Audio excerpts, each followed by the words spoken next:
क्या आप भी बहुत सारा काम ऐसा होता है जो टाल देते हैं? जी हाँ दोस्तों, आप कोई काम करने जाते हो फिर सोचते हैं कि नहीं शाम में करेंगे, फिर शाम होता है सोचते हैं कल करेंगे, या फिर आज कोई काम करने का सोचते हो कल करेंगे, जब कल होता है फिर सोचते हो कि नेक्स्ट डे करेंगे। तो इस तरह का हम लोग काम जो है टालते रहते हैं। तो क्या आपके साथ भी ऐसा परेशानी होता है? अगर परेशानी होता है तो आज का वीडियो में हम लोग इसी टॉपिक से बात करेंगे कि how to overcome the procrastination. Procrastination का मतलब क्या होता है, पहले वो समझो। प्रोक्रेस्टिनेशन का मतलब ये होता है कि बिना वजह किसी काम को डिले करना, यानी जो काम हमारे लिए इम्पोर्टेंट है, वो चीज़ हमें पता है कि ये काम हमें करना या पूरा करना कितना ज़रूरी है, फिर भी हम जो है उसको डिले करते हैं। तो इस चीज़ को हम लोग बोलते हैं प्रोक्रेस्टिनेशन। आज हम लोग का टॉपिक ही वही है कि इस चीज़ को कैसे हम लोग जो हैंडल करें, इस चीज़ से कैसे बचें, ओवरकम कैसे करें प्रोक्रेस्टिनेशन। कुछ सिंपल स्टेप है, उस स्टेप को फॉलो करेंगे और फिर हम लोग देखेंगे कि किस तरह का प्रोक्रेस्टिनेशन को हम लोग ओवरकम कर सकते हैं। तो स्टेप नंबर 1 है, टास्क को छोटे पार्ट्स में डिवाइड करें। जो भी हमारा टास्क है, जो भी हमारा काम है, उसको हम लोग छोटे छोटे पार्ट में डिवाइड करें। सपोज करो मुझे आज 10 पेज का कोई आर्टिकल लिखना है। उस आर्टिकल को हम एक साथ बैठ के 10 पेज अगर नहीं लिख पाते हैं, जब कोई चीज़ बड़ा काम होता है ना, तो हम लोग को मन नहीं करता है करने का, यानी स्टेप पेन आगे नहीं बढ़ता उस काम को करने जाए। तो ऐसा करते हैं, आज 3 पेज, अब केवल 1 घंटे में 3 पेज लिखते हैं, फिर 1 घंटा रेस्ट लेते हैं, फिर 1 घंटे में 3 पेज लिखते हैं। इस तरह के छोटे छोटे पार्ट में हम लोग काम को बांट देते हैं। कहने का मतलब क्या है, कोई बड़ा काम आपके सामने होता है तो आपको दिल नहीं करता उस काम में एंटर करने का। तो क्यों ना ऐसा कुछ करें कि उस काम को छोटे छोटे भागों में बांट दें, फिर आपको देखना वो काम करने में मज़ा आएगा और वो काम आप करना चाहोगे। तो इससे काम डिले नहीं होगा। नेक्स्ट स्टेप हम लोग अप्लाई कर सकते हैं कि स्पेसिफिक गोल सेट करना है। स्पेसिफिक गोल सेट करने का मतलब क्या होता है, जैसे कि हम लोग सोचते हैं कि आज हम लोग को 5 घंटा पढ़ना है, तो हम लोग को इस तरह का जो है 5 घंटा पढ़ने का जब हम लोग गोल अचीव सेट करते हैं, तो फिर हम लोग को जो है वो काम डिले करना होता है। कभी कभी डिले कर लेते हैं, चलो आज नहीं कल पढ़ लेंगे, एग्जाम का बहुत समय है। तो ये स्पेसिफिक नहीं है कि हम लोग को कितना चैप्टर पढ़ना है, कितना क्या पढ़ना है, नहीं। हम लोग को स्पेसिफिक क्या करना है कि आज हमको 1 चैप्टर पढ़ना है, बस ये स्पेसिफिक है। 1 चैप्टर चाहे मेरा 2 घंटे में हो, 1 घंटे में हो, 3 घंटे में हो, 5 घंटे में हो, 7 घंटे में हो, कितने में भी हो, एक स्पेसिफिक हो गया कि हमको जो है आज 1 चैप्टर पढ़ना है। इस तरह का हम लोग स्पेसिफिक गोल बनाएंगे। इससे भी हमारा क्या होता है, काम को डिले करने से बचते हैं। तीसरा स्टेप हम लोग टाइम ब्लॉकिंग टेक्निक का यूज़ करते हैं। टाइम ब्लॉकिंग टेक्निक क्या होता है, इसमें हम लोग एक टाइम को ब्लॉक पे कर देते हैं, यानी ब्लॉक कर देते हैं टाइम। मॉर्निंग टाइम, नून टाइम और फिर जो है इवनिंग टाइम, 3 पार्ट में बांट देते हैं। यानी दोपहर जिसको बोलते हैं सुबह, दोपहर, शाम, है ना, 3 चीज़ हम लोग बोलते हैं।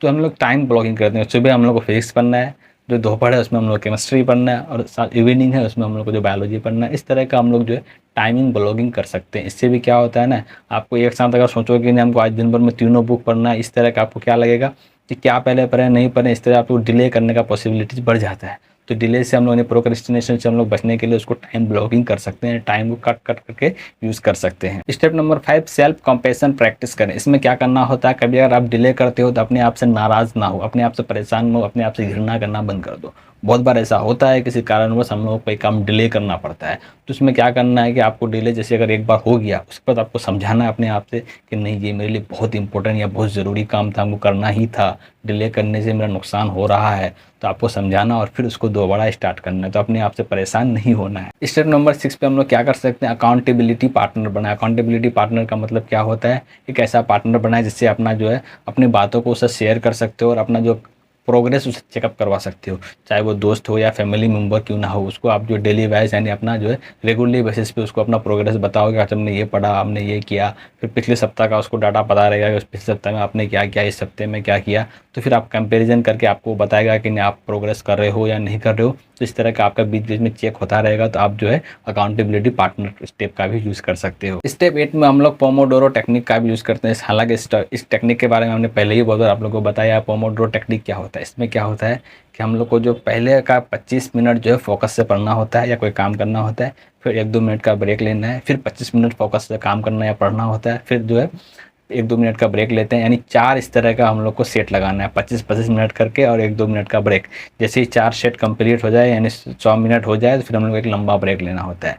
तो कहने का मतलब ये होता है कि उसमें छोटा छोटा 4 स्टेप में बांटना है। 25-25 मिनट के फोकस से पढ़ाई करना है और इसके इंटरवल में 1-2 मिनट का छोटा छोटा ब्रेक लेना है। लेकिन जब 4 स्टेप 25-25 मिनट का कंप्लीट हो जाए, तो फिर एक बड़ा सा क्या बोलता है कि ब्रेक लेना है। इसको बोलते हैं पोमोडोरो टेक्निक। तो आप इसका भी यूज़ करके अपना जो डिले जो है, यानी प्रोक्रेस्टिनेशन जो है, इससे दूर भी हो सकते हो। स्टेप 9 हम लोग डेली टू डू लिस्ट बनाए। इसमें क्या करना पड़ता है कि हम लोग को डेली में क्या करना है, क्या नहीं करना, उसका एक लिस्ट बनाना है। जैसे सुबह अक्सर लोग क्या करते हैं, जैसे मॉर्निंग में उठ के अपना जब काम करने के लिए बैठा, काम किया, हम लोग का लेवल पे एजुकेशन ही होता है या पढ़ाई ही होता है, पढ़ाई करना है या फिर जो भी आपको दिन भर में जो काम करना है, एक लिस्ट उठाए, मतलब एक क्या बोलते हैं पेज उठाए, उसमें लिख दिया हम लोग क्या क्या करना है, मेन मेन काम।